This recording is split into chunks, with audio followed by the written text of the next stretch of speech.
everybody. I thought I'd give you a little lesson on how you could proceed to use the strategy design pattern to do something as simple as filter characters. And one of the things that I think strikes us as a common element is that when somebody has a function that they'd like to express, they write the function out and they make it very specific. For example, if you want to determine if a string has some digits in it, you go through and you write a loop. And if the character in a string has the property of being a digit, you set your Boolean flag to true, you break out of the loop, and you return the Boolean result. Otherwise, you go through all of the characters to determine if they're digits. If a character is to be alphabetic, you write the same exact code. And this is what they call a bad smell, right? Because what we're seeing is the same exact code with a slight difference, and the difference determines that, yeah, that's an alphabetic character. And if the string has some alphabetic characters in it, this returns true. And if you want to know if it's uppercase, well, you do the same exact thing.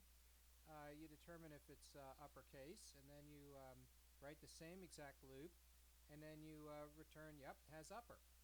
And in fact, if you had to do it again for something other than strings, for example, an array of char or a string buffer, well, you'd have to rewrite all of these functions again. And so that's kind of a bummer. And when you run this program, what you can see is it's outputting true and false and true and false and true. You can see there is an uppercase character here, but there isn't there, hence true and then false. Then it says, is this alphabetic? And the answer is true. Yeah, that's true.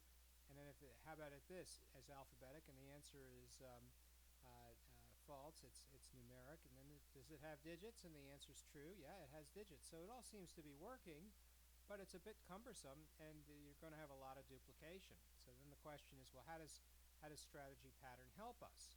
Well, what we do is we start with the definition of a filter, which is going to return true if some property that you're looking for is true. And so what we'll do is we'll define the simplest of all filters. This is called the character filter, and it checks the character. And if the character, well, lives up to the property you're looking for, then you return true as, yes, I accept the character. And then what you got to do is you got to write a generic filter to determine a loop to determine if the filter has what you're looking for. So here we are with a character filter coming in, and if the accept returns true, we have the same exact code that we saw before, only with a difference. We're using the character filter as a parameter. And so now we can choose which kind of filter we'd like to use. Moreover, we can take this exact same code and we can duplicate it only with a slight difference. If you decide you're going to make it work again with an array of char, well, you can certainly do that. Now we can let the compiler dispatch on the data type. So at compile time, the compiler will inline code that's designed to match with an array of char versus matching with the reference data type string. Or if you like, you can rewrite the entire thing again, only this time we'll use string buffer.